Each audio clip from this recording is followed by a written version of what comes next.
Hello, everybody, and thank you so much for tuning in and listening to me talk about the Barb a little bit more. I hope I can give you some insight as to what decisions we made and how this thing was built. So let's do it.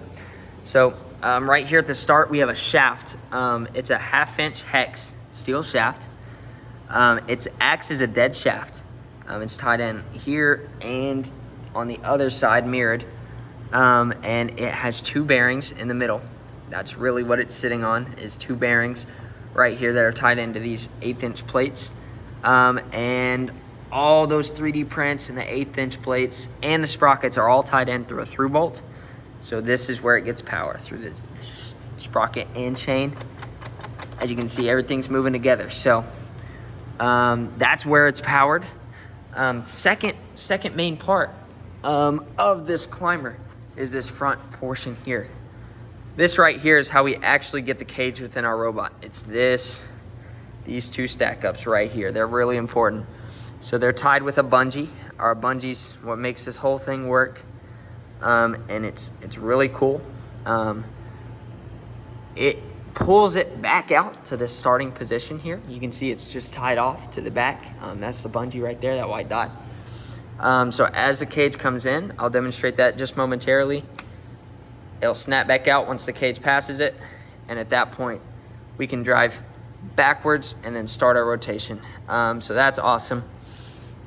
And then the final part, which happens before we do this, but the final part that we added to the climber was our centering devices. So there's this thing right here that's the main centering, and this allows it to, as long as it hits here or here, it allows the cage to rotate in and seat in these 2 places right here, and these are the contact patches. This was part of our original design to help it guide it into those 2 contact patches. As you can see there, anything that's metal was there initially. This is what we added for centering.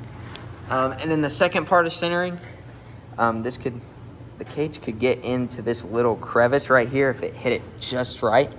And so as I was looking at it, I decided what was the best way to do it was just a little angled 3D print to guide it into these second contact patches. So those are the 4 total contact patches there. These 2 on top and then those 2 on the bottom. And then, yeah, these just guide it right into there. So let me do a quick demonstration of how the cage gets in there. I'm gonna set the phone down so you guys can see. All right, so this is the cage, obviously not on the chain. I didn't have a second person to help me, but it is what it is. We'll still get it done. So as we drive in, the cage would be setting up like this. These things would start rotating back, as you saw. As we continue driving forward, the cage would rotate backwards. And so it would be sitting somewhat like that, probably closer to here. As we drove back forwards, the cage would move down because it's getting closer to its natural position, and it would sit almost right there. And then at this point, we would hit the climb button, and so this whole mechanism would rotate backwards like that. As you can see, I wasn't really holding the cage there. I was just pushing on this. That's that positive contact the whole time, and it's using the weight of the cage and the weight of the robot to keep constant force on it.